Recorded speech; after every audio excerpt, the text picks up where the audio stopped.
Do you know what the greatest threat to women's sports is? It's trans women competing and obliterating the competition.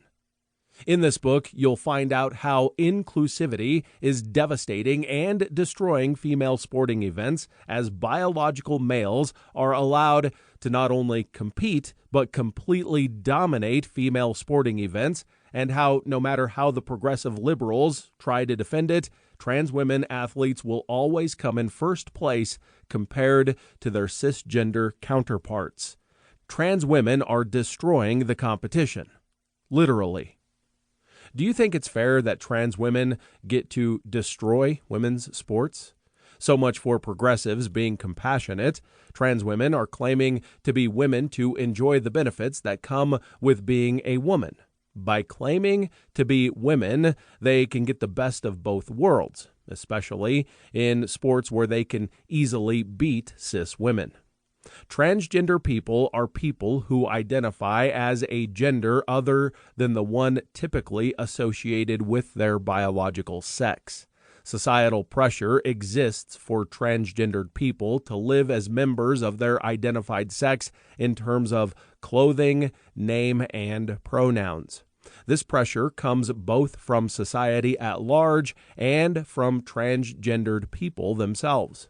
I would like to discuss the ways in which trans women have an advantage, with the goal of increasing awareness that their advantage must be considered when determining whether or not to include trans athletes competing against cis athletes in the same category. I want to preface this by saying that my motivation is not rooted in a desire for fairness, but rather a desire for functional fairness.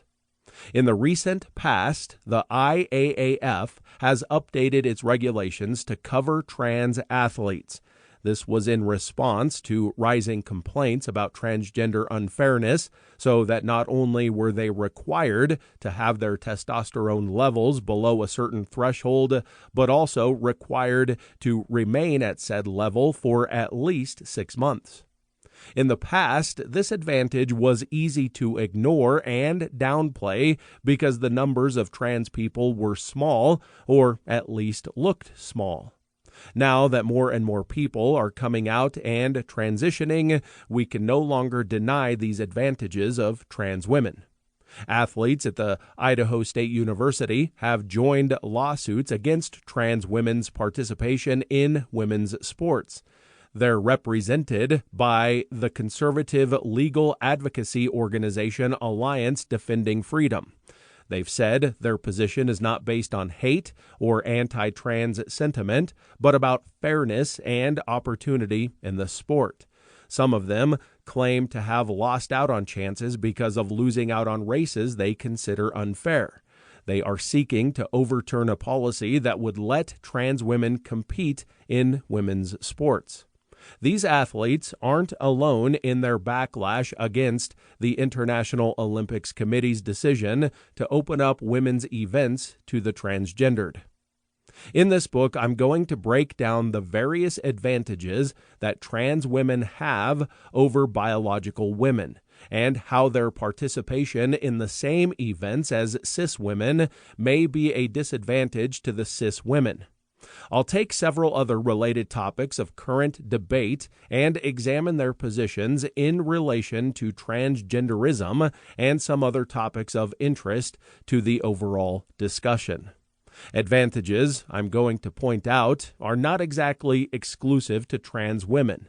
If they were solely a biological phenomenon, it would be easier to prove it without looking at observational data or surveys.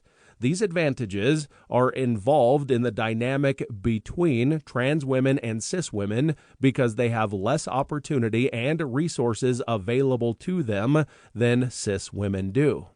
This is an undeniable fact that cannot be ignored or overlooked, even if we all agree that trans women are biologically different from cis women.